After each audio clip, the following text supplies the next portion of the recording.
Okay, I think that's long enough. Well, I've got a whopping 9 viewers, and hopefully more people will watch this after I post the whole thing later. Thank you to the 9 of you who have chosen to join me tonight. I'm going to kind of wing this. It's just kind of a live read among friends, and I'm just going to kind of have fun with it. Obviously, the final product, the podcast, will be a little more polished, a little more produced. It will have some music to it. Thank you to Matt Tebow for helping me get that recorded and ready. And a little update on that. I have started as of Monday uploading my podcast to a few podcast sites. I've had some trouble with Apple's upload, iTunes or whatever they're calling it now, and I'm still trying to figure that out. Personally, I've always found Apple to be a little counterintuitive, but if I get it up there, obviously I'll keep updating on that. But I am in the process, shall we say, of uploading the podcast as of Monday to Google, Spotify, Stitcher, Pandora, iHeartRadio, and TuneIn.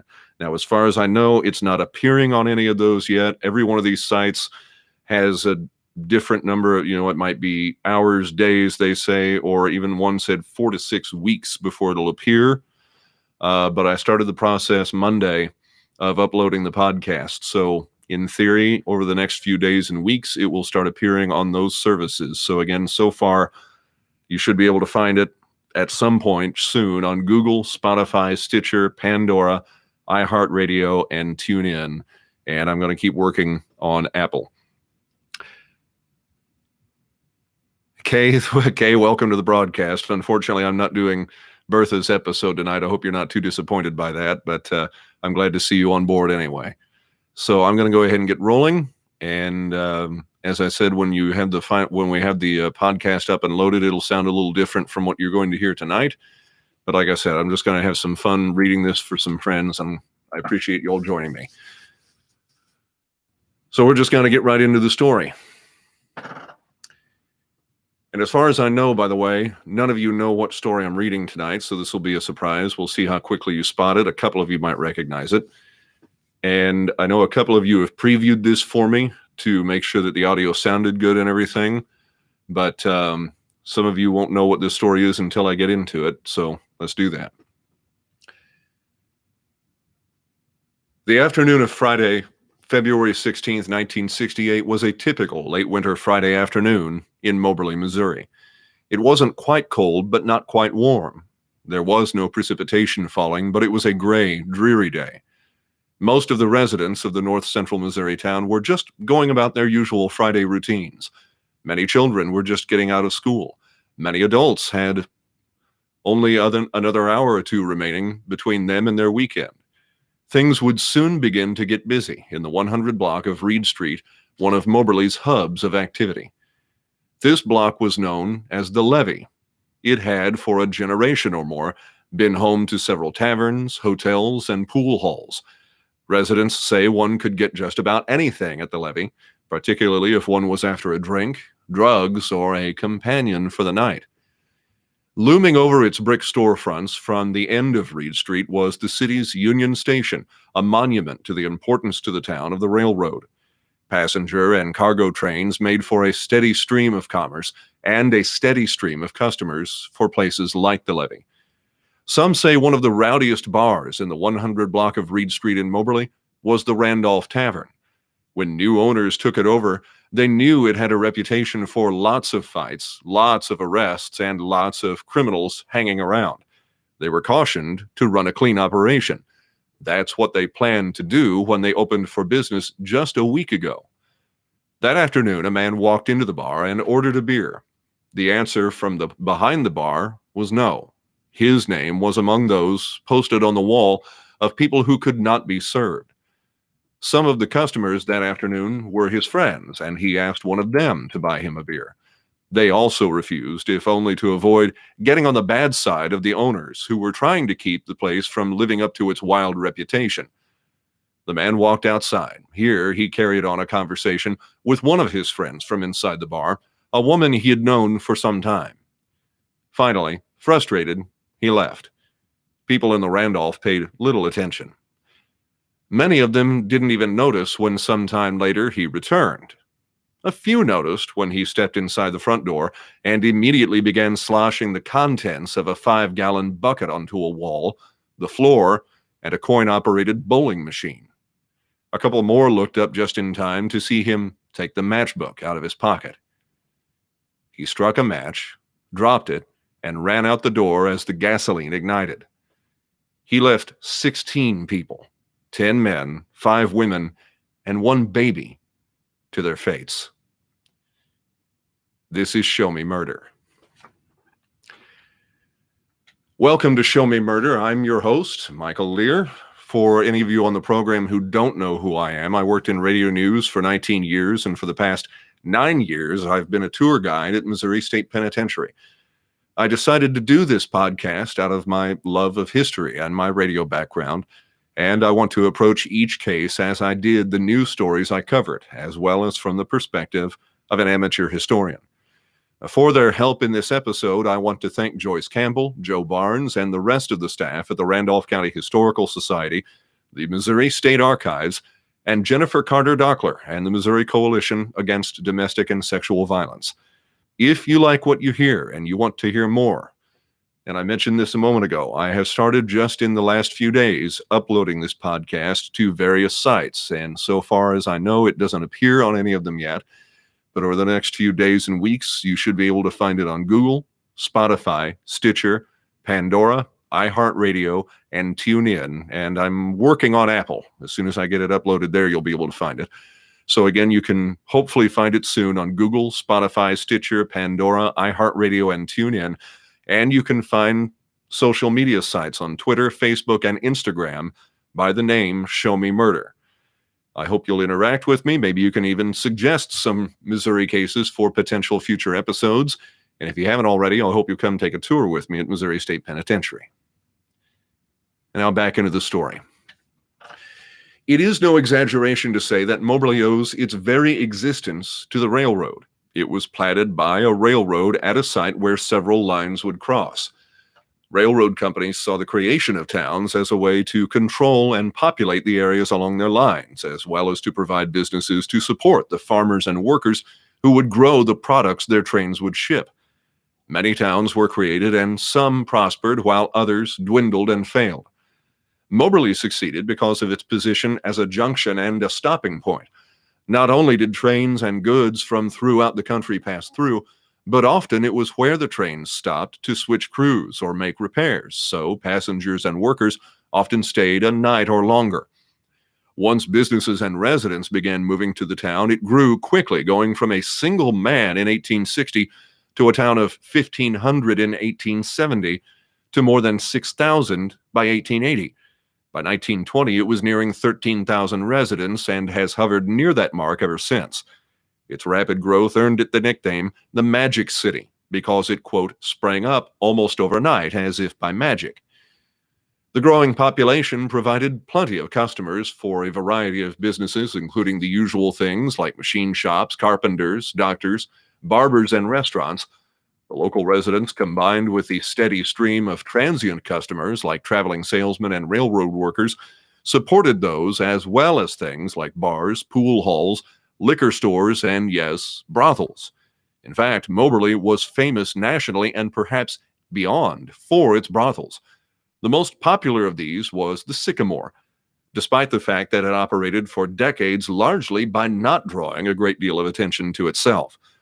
It was one of the town's several bawdy houses, as they were often called in the 1800s and early 1900s, but it wasn't the only place sex workers could be found. Many times they could be seen walking around the 100 block of Reed Street. This was the block that became known as the levee. Now, growing up in Moberly, this term confused me, as I thought of a levee as being an embankment overlooking a river, and this levee wasn't even elevated. But I have found a couple of possible explanations. A more archaic definition of levee was a formal reception of visitors or guests. Well, this was the first block right in front of the depot, and its businesses were the first people saw as they were entering the town after disembarking from a train. The more likely explanation, though, is that in the 19th century, the term levee emerged as a slang for a part of a city where vices were known to be served. One might think of it as a near synonym for a red light district. People weren't always pleased by what they saw in the levee. In addition to the presence of sex work, there were fights, drunk people staggering about, people catcalling, and other behaviors that were generally frowned upon by the conservative and often religious-minded people, particularly in a small Midwestern town in the early and mid-1900s. Women, in particular, made complaints to local officials about what they were subjected to and witnessed to as soon as they got off the train in Moberly. More than once, local organizations, including a women's temperance group and city pastors, spearheaded efforts to clean up the levee. Those running for local office would make it a focal point of their campaigns. Local enforcement would make some threats, some arrests, fines would be issued, and occasionally jail time would be assessed, and before long the levee would return to operating much as it had before. This was still the case in the 1960s, though perhaps not to the extent it had been in the earlier decades. In fact, when I was preparing this episode and looking for people who remembered these events and places, I was told about the levee, women simply don't go down there, and that parents didn't allow their children to go down there. As a kid, I heard people talk about the levee, and sometimes the context would give me an idea that it was a rough place, but generally they wouldn't elaborate on what the place had been or even where it had been. When I finally learned that the levee had been the 100 block of Reed Street, it was still difficult to picture, largely because that's where City Hall sits today. Everything that had been the levee was torn down before anything I could remember. But in 1968, it was still a place where many women didn't go, and parents didn't want their children to go. By then, it was in its final throes, with 8 of its buildings listed as vacant. There were a couple of hotels, a cafe, a liquor and tobacco store, and a couple of bars and a pool hall. One of the most notorious destinations on the levee was the Randolph Tavern, on the ground floor of the Randolph Hotel. For years, it had been considered a hangout for criminals and had been the scene of many fights and arrests. By the end of 1967, it was under new ownership, and the new owner was making an effort to clean the place up and improve its reputation. The interior had been redecorated, and the city authorities had been promised there would be restrictions on who could enter. Specifically, those with prison records weren't allowed. The list of banned individuals was hung in plain sight. One of the names on that list was William Coleman. William Coleman, better known as Bill, was fairly well known in Moberly. At 6'2", he was tall and lanky. He generally wore his dark hair in a crew cut and could often be seen displaying an affable smile, bookended by ears that stuck far off the sides of his head. Many who remember him remember that his arms and hands were covered in tattoos. Coleman had been born in nearby Cairo, and if you're watching from out of state, that's how we pronounce it in Missouri, in 1932. He was described as good-natured, known to often cut up and smile, and had quite a few friends, including many who frequented the levee. In fact, he and his wife had helped clean up and renovate the Randolph Tavern, and she had worked there.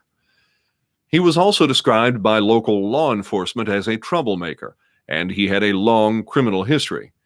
During his numerous prison stints, he was evaluated more than once by state psychiatrists, one of whom diagnosed him as having a sociopathic personality, as a person who adds or detracts from the truth to put themselves in a good light. Coleman's parents divorced in 1945 when he was 12. His mother wrote at the time that he was, quote, becoming more and more uncontrollable for me, and told the judge that she thought it would be better if his father had custody of him. Authorities later called the divorce nasty and said they didn't think Coleman lived with either of his parents after it was finalized. Quote, he just bounced, one sheriff recalled. 3 months after his mother wrote that she couldn't control him and his father should take him, Coleman was in juvenile custody. He became a ward of the court after breaking into a tavern and a grocery store. Then in 1946, he broke into a drugstore and was sent to the Missouri Training School in Boonville. He was sent there for a second time in 1948 for burglary and larceny. He escaped and was caught and returned. Then in 1950, he was sent to the Algoa Intermediate Reformatory near Jefferson City, the state's second oldest prison, for delinquency. While there, he was prosecuted for assaulting a guard. It was for that assault and for stealing a car He was sent at the age of 19 to Missouri State Penitentiary in Jefferson City, the state's oldest and maximum security prison with buildings dating back as early as 1868. It would be his first of several trips to MSP, better known as the Walls. Now, while there, he participated in the prison riot of September 22, 1954, in which 4 inmates were killed and numerous prison factories and facilities were damaged or destroyed. About $5 million worth of damage was done, and it is easily the best known and best documented of the prison's numerous riots. Coleman later testified that during the riot, he and several other men used a sledgehammer to, as he put it, bust down a door in B Hall. His sentence was extended 2.5 years because of his participation. He did another stint at MSP for breaking and entering and was released in 1961. Then in 1963, while under arrest for grand larceny, he escaped from the old Randolph County Jail in Huntsville. And the jail in those days was more or less a house which included living quarters for the sheriff and his family, offices for the business of the department, and cells for holding inmates. In all, he would escape from that jail 3 more times and had 8 total escapes from custody on his record by 1968. One of the most famous photos of Coleman was published after his 1963 escape from the jail. He is seen with a rabbit, which he had kept as a pet while in the jail and, by some accounts, had taken with him when he escaped. In 1966, when he was out of prison on parole, Coleman met a 21-year-old woman, 13 years his junior, and she was in the process of divorcing her husband. The two quickly formed a relationship, and by September of that same year, they were married. Now, I will mention here off the cuff that I know her name, and I'm choosing not to use it for reasons that will become apparent later in the story. Law enforcement thought this marriage calmed Coleman somewhat from his previous pattern of behavior. They settled down in Moberly, and Bill got a job while his wife worked at the 112 Club, another of the bars on the levee. In late 1967, they moved to Macon, about 25 miles north of Moberly, where they lived in an apartment, and Coleman got a job with a construction company. Around the first of the year in 1968, Coleman stopped showing up for work. Not long after that, said the couple's Macon landlord, his wife stopped coming to the apartment. By some accounts, she was seen at some of her old haunts and workplaces on the levee during the 3 weeks leading up to February 16th, and Bill wasn't around. Then on the morning of the 16th, Coleman showed up at the Pastime Tavern across the street from the Randolph. The owner noted that while Coleman normally sat toward the back, on this day he sat in the front near a window drinking a beer and watching the street and passing cars. He left and returned to the Pastime several times, each time keeping an eye on the street. At least once Coleman asked whether his wife had been around. The owner said she hadn't, and said she wasn't allowed in the Pastime until she and Bill reconciled because he didn't want any trouble in the bar. At around 3 p.m., Coleman went to the Randolph. He ordered a beer and was refused service, then asked one of his friends sitting in the bar to buy him a beer, but they also turned him down. Then he asked a friend to come outside. 29-year-old Barbara Cribbs was more a friend of Bill's wife than of his. No one knows for sure what the two of them talked about, but Coleman likely asked her where his wife was. By some accounts, Cribbs told him that his wife had been at a bar in nearby Huntsville. Then after Coleman left, she walked back into the tavern, and whatever she said to her fellow patrons, she slammed her fist on the bar while saying it.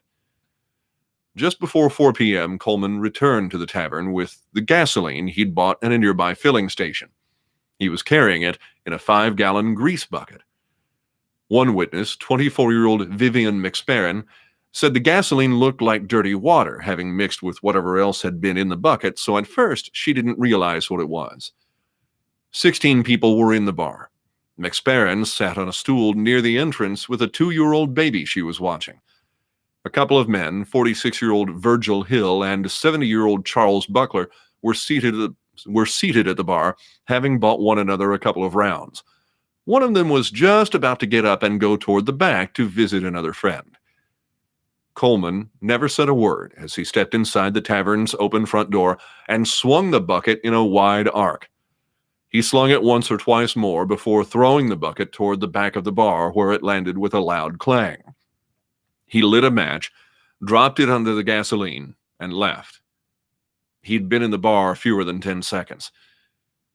The gas ignited with an explosion. People were thrown from their bar stools. Smoke filled the room. Virgil Hill grabbed Vivian McSparrett, and she grabbed the baby, and they ran to the front door.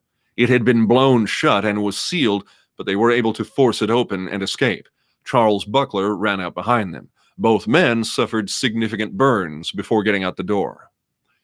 A second time there was an explosion, this one blowing out the front windows of the tavern. Hill, a World War II veteran, later told reporters, "I've seen hell, but nothing like this." Everyone else who had been in the bar was trapped by a wall of flame and smoke that separated them from the front door. This shouldn't have been a problem. Several of them knew where the back door was and immediately went to it. When they got there, it wouldn't open. In a panic, they kept pressing up against it, but it wouldn't budge. The door was locked and barred and under additional pressure from the heat and press of bodies up against it. But worse, despite laws that required otherwise, the door only swung inward. Meanwhile, the fire and smoke had spread through the interior of the tavern, up the walls and to the ceiling and to everything it could reach, bar stools, tables, the jukebox, and more. The small space quickly filled with black, acrid smoke. Flames leapt from blown-out windows and reached to the hotel rooms on the second floor. 6 of those were damaged, 3 had been occupied, but the hotel owners evacuated the occupants safely. Coleman ran across the street to the Pastime Tavern, where he asked the owner to give him a ride to the police station. The owner said his wife was about to drive their 9-year-old daughter home and asked her to take him. The owner recalled Coleman was out of breath, like someone had been chasing him. Coleman ordered a beer. Minutes after he set a fire to a bar full of people, he sat at another bar and drank a beer while he waited for a ride. Meanwhile, the owner saw the growing fire across the street and called police. Before leaving, Coleman told the owner, "I did that." The owner didn't realize until after his wife and daughter left, with Coleman in the back seat, what Coleman had meant by saying, "I did that," and that he had just sent his wife and daughter out with an arsonist. He called police a second time and learned that Coleman had arrived at the station and his family was safe. The owner's wife said that during the ride to the police station just a few blocks away, Coleman sat in the back of the car and said several times, "I love my wife. I love my wife." He also said something like, "Those sons of bitches hiding her from me all that time," and "I always thought it, but I didn't know about them hiding her until today." At one point, they drove near a traffic officer, and Coleman shouted out the window to the officer, "She's going to take me over." The fire department arrived quickly, and the blaze was extinguished within about 40 minutes. Once firefighters were able to get inside the tavern, they found 2 bodies in the main room near the bar and called for police and the coroner. All 12 people that had been trapped inside the tavern had been killed. They had died of smoke and fire inhalation. Once the fire started, it had effectively blocked off the front of the building. The 4 people who got out had been between it and the door. Everyone else couldn't go that way and try to get out through the back. Accounts vary between saying that 6 or 8 of those who died in the fire were found on top of one another in the narrow hallway leading to the back door. Moberly was thrust into an unwanted spotlight. The story of the fire was front-page news not only in Missouri but nationwide. It's striking, too, how the scene was handled and the story was reported. The local paper ran photos that included shots of the bodies inside the tavern. One man told me he remembered being about 13 and standing outside the back door, watching as the victims were removed, covered only with sheets. No one ushered him away.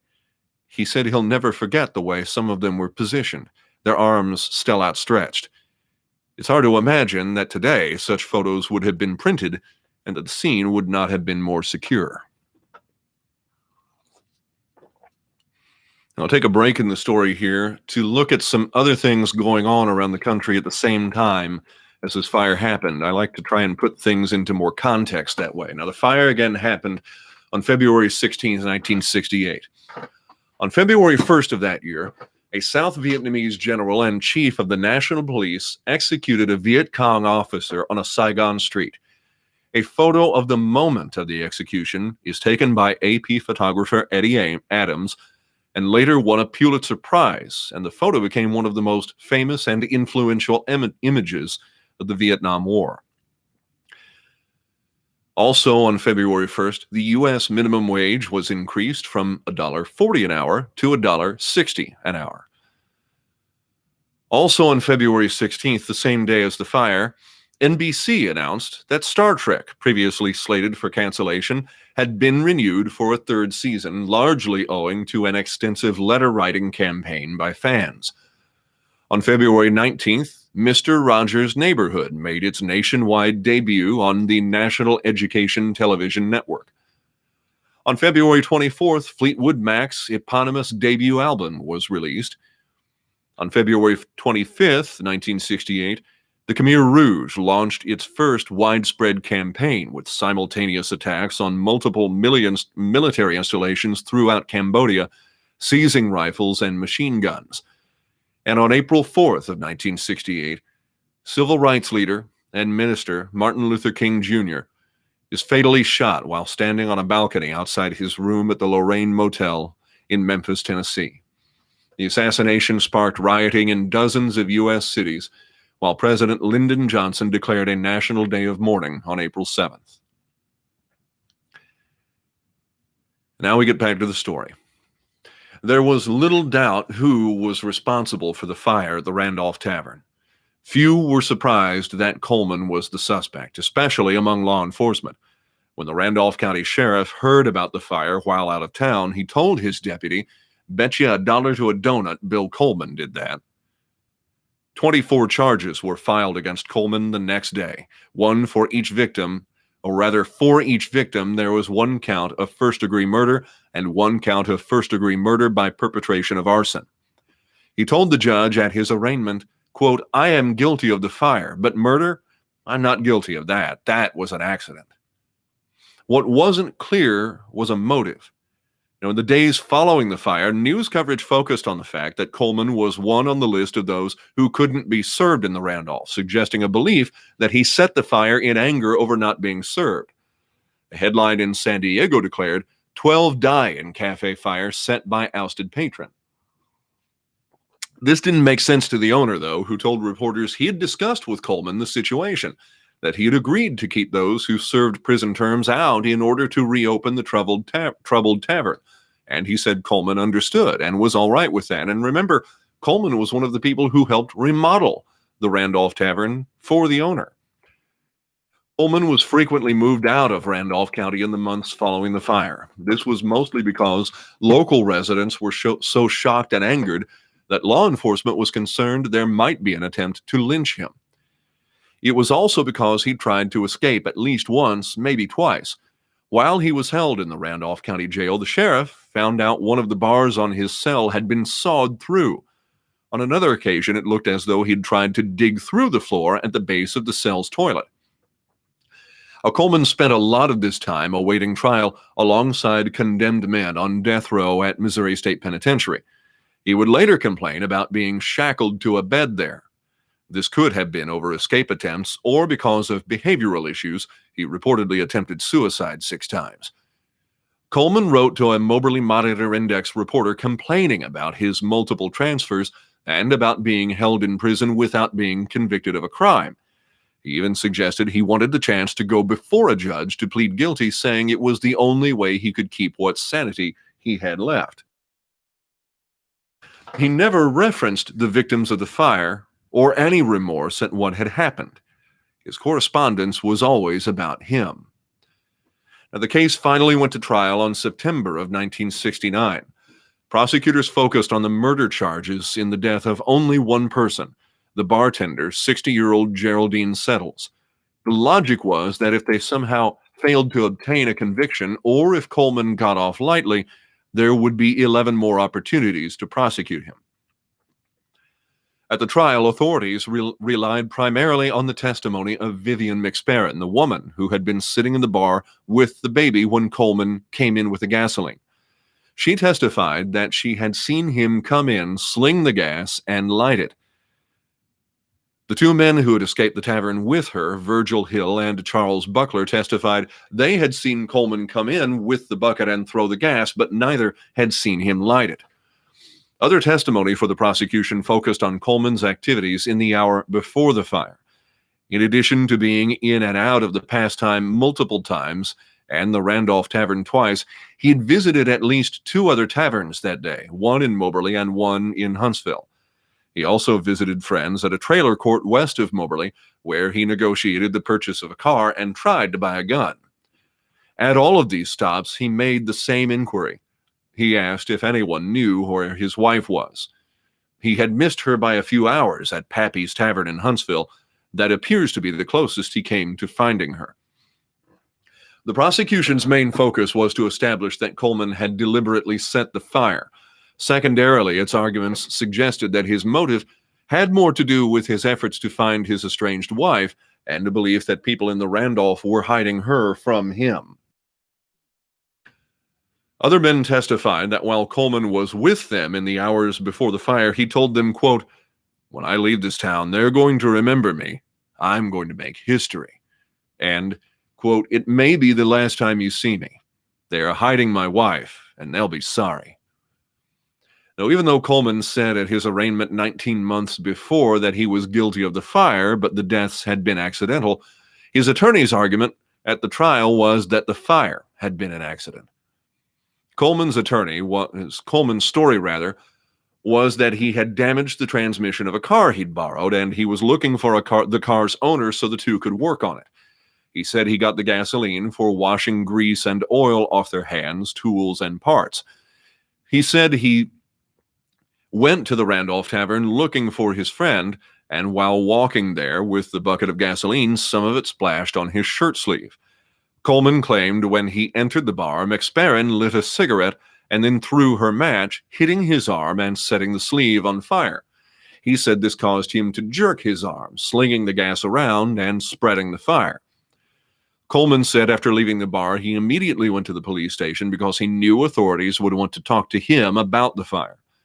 The defense tried to attack McSparran's credibility, noting that she was facing bad check charges that later landed her in the Missouri Women's Prison and that she might have wanted to get on the county prosecutor's good side. It also attempted to prove that she was afraid she would be blamed for the fire. The defense even tried to call into question whether Settles had died in the fire, proposing that the body identified as hers was so badly burned there was no way to be certain it was her. To the defense's surprise, McSparran testified that she had quit smoking about a month before the fire, and Hill and Buckler backed her up. Trial testimony revealed that Coleman and McSparran were in the Randolph County Jail at the same time after she had resumed smoking. The prosecutors argued it was then that Coleman came up with the story blaming her, not knowing that she wasn't smoking at the time of the fire. Even though it still wasn't completely clear what Coleman's motive was, jurors were convinced he was responsible. After only 2.5 hours of deliberation, they found him guilty and sentenced him to death. The court set a date of January 25, 1970, for him to die in Missouri's gas chamber, which, by the way, was at Missouri State Penitentiary. Coleman filed appeal after appeal. He accused his attorney of failing to call witnesses that would have backed up his story, and he claimed one juror should have been disqualified after making statements months before the trial that Coleman shouldn't even get a trial. All these arguments were rejected. He also tried to argue that the news coverage of the fire ensured that he couldn't get a fair trial in Randolph County. About this point, appeals judges asked why he never sought a change of venue to another county. This argument was also rejected. Coleman was once again taken to death row at Missouri State Penitentiary, this time as one of its condemned inmates. His appeals were still ongoing at the time, but it looked like he could eventually be one of those to die in the gas chamber. Then in 1972, the U.S. Supreme Court ruled in Furman versus Georgia that all the various states' methods of carrying out the death penalty employed in the U.S. were cruel and unusual, and they were struck down. Coleman's sentence was commuted to life in prison. He had gotten a reprieve, but that wasn't enough for him. He still fought to get out, filing multiple appeals. In one filed in 1991, he again challenged the witnesses that were called to testify and the fact that some people he wanted called had not been. Again, his arguments were rejected. While he was in Moberly to appear in court for that appeal, he talked to a newspaper reporter about what job he worked at MSP, about his cell in the ancient Housing Unit 4, the prison's oldest still-standing cell block, and what he liked to do for recreation. He bemoaned the fact that he never had any visitors. He still said nothing about being sorry for the 12 people who had died or to take responsibility for the fire. He posed for a photo and talked only about himself. To this day, even though we can surmise, it isn't known what Coleman's motive was. He died in prison at the Farmington Correctional Center in 2005 at the age of 72. He had never again admitted to deliberately starting the fire and never expressed remorse for what he'd done or the people he'd killed. Therefore, he never said why he did it. Coleman clearly had a violent streak, given that his record included assault, and he admitted to breaking down a door in a prison riot. But what caused him to set a fire to a bar he had helped renovate, while it was full of people, while it was owned by his friend, and most of the people inside had been his friends? Two of the women and the baby who were in the bar when he started the fire had ridden with him to Moberly from the trailer park, where he went to buy a car and a gun. One of them, Barbara Cribbs, had spoken to him on the sidewalk in front of the tavern less than an hour before he started the fire that killed her.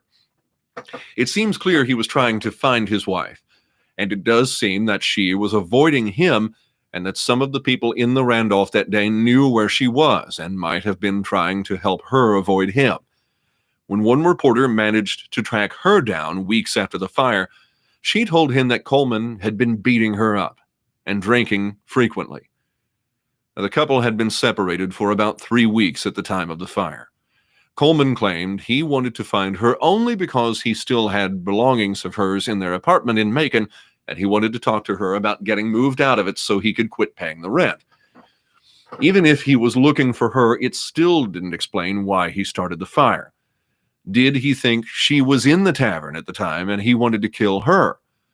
After the fact, he didn't seem to think she was dead, since he kept asking for her while he was in custody. Was he mad at the people inside? Had he actually intended to kill anyone?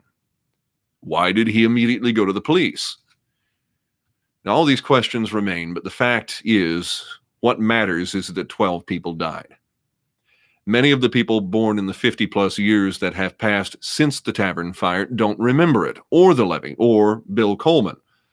The levee is all but gone, and the old depot was torn down and replaced with a park featuring a Pullman rail car and a clock tower.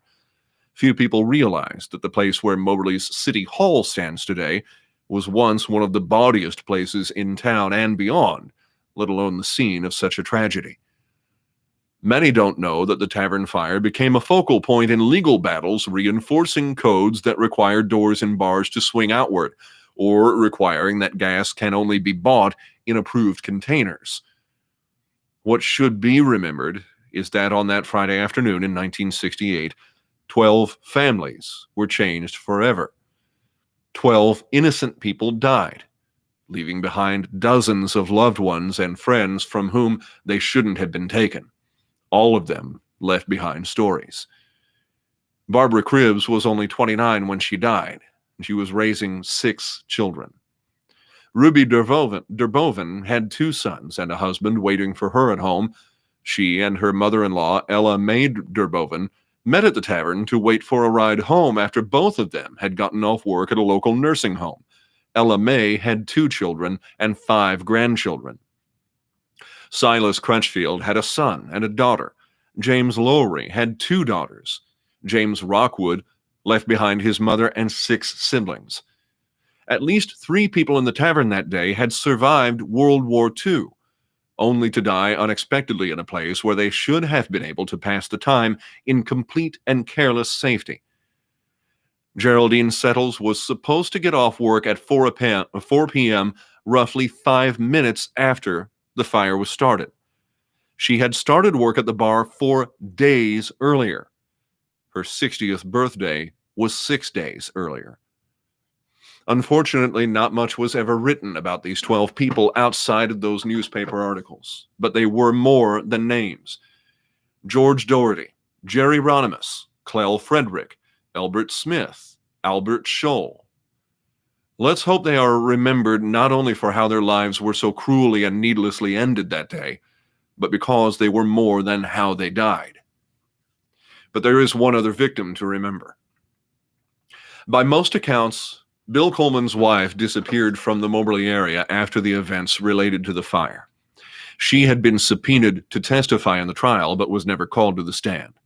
No one I spoke to today knows where she is or what happened to her. Now, as I mentioned earlier, one reporter for the St. Louis Globe did catch up to her weeks after the fire, and I imagine she wasn't happy about being approached, but she did talk to him. She told him she had left Coleman 18 days before the fire because he was beating me up all the time and drinking, and we were always arguing, she said. As for Coleman's continuing quest to speak to her after the fire, his wife told the reporter she had nothing to say to him. She hoped he wasn't executed, but as far as she was concerned, he didn't exist.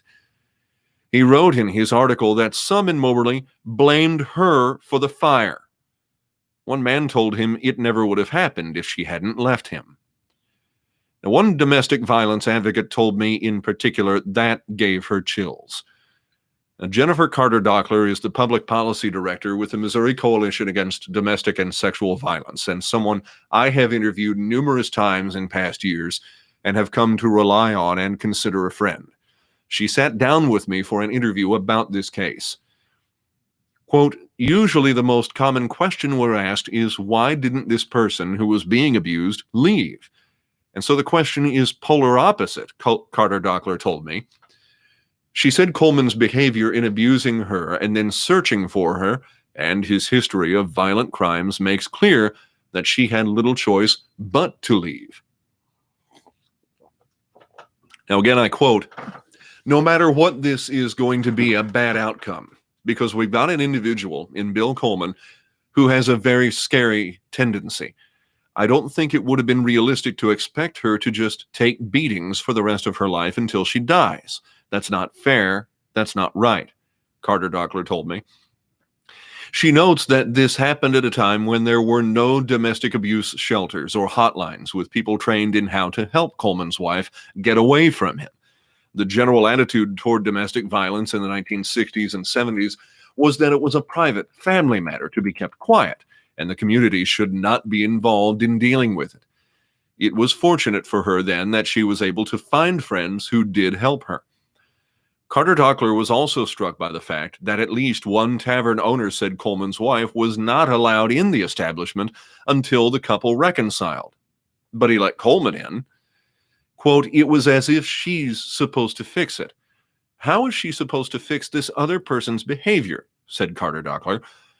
She said at least some in the community seemed to ostracize Coleman's wife rather than recognize the danger she was in and rally behind her. In the article, Coleman's wife also expressed surprise at what he'd done, saying she thought he might try to kill her, but she never thought he would try to kill anyone else. Carter Dockler suspects that his wife must have felt a great deal of guilt over the fire and the deaths it caused, though she was not responsible. This was another part of the story that made her feel great empathy for Coleman's wife. As one bartender said in the same Globe article, she came into his establishment sometime after the fire and tried to talk about it, but he said he didn't want to discuss it. So, he said, she had a beer and sat by herself. She had to sit alone, quote, because she has no more friends. They're all dead, end quote. As a Moberly native, I want to say that the attitudes...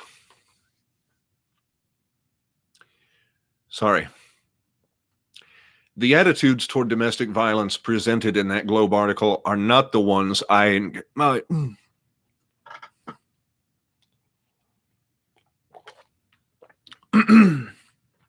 Sorry.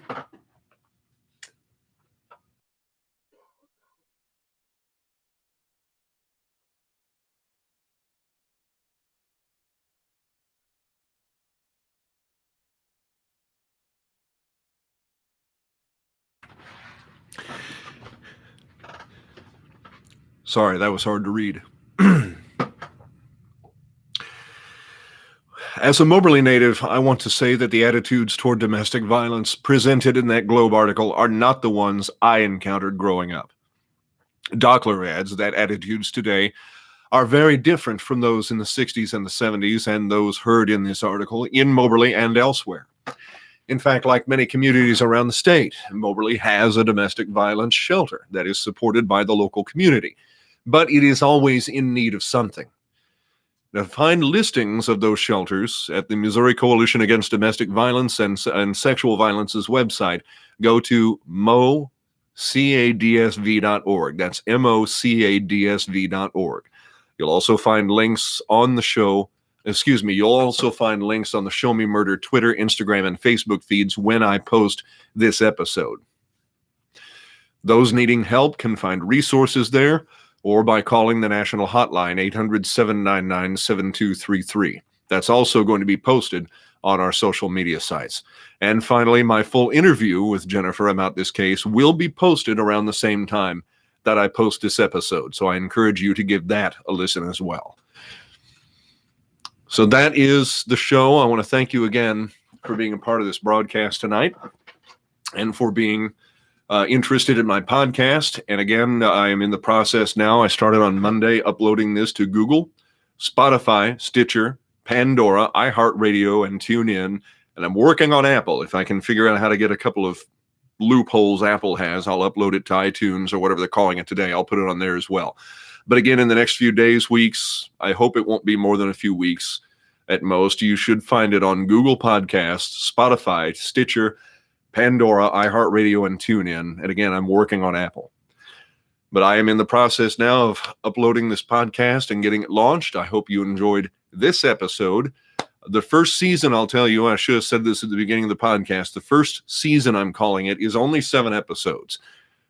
I'll tell you, folks, and those of you who have already talked to me, you know this, it's a lot of work to put an episode like this together the way I want to do it. And the way I like to do things typically means a lot of research, a lot of writing, and a lot of detail, but it's time consuming. So I've only done 7 episodes so far. I'm already picking the cases and starting the groundwork for the second season. So it'll be a while after these first 7 episodes are uploaded. It'll be a while before the second batch is uploaded. So I hope you'll stick with me and keep an eye out for that second season. And again, I hope you'll find Show Me Murder on those upload sites as well as Twitter, Facebook, Instagram. Please tell your friends, tell your family, especially anybody you think would be interested in this. And I hope more people will, the more support I get, the more I'm going to be able to do with this. I love doing it. I've had a blast doing this research. I've had a blast meeting many of the people who are on the feed tonight and watching this video. And the more support I get, the more I'm going to be able to do. And at some point, hopefully this will even make some money, and that'll make it easier to justify the time I put into it. So that's a lot of babbling from me. Thank you for being on this broadcast tonight, and I hope that you will continue to look for this podcast again. Google, Spotify, Stitcher, Pandora, iHeartRadio, TuneIn, Facebook, Instagram, and Twitter. And I think everybody watching this video knows how to reach me. So thanks for being a part of this tonight. This was fun.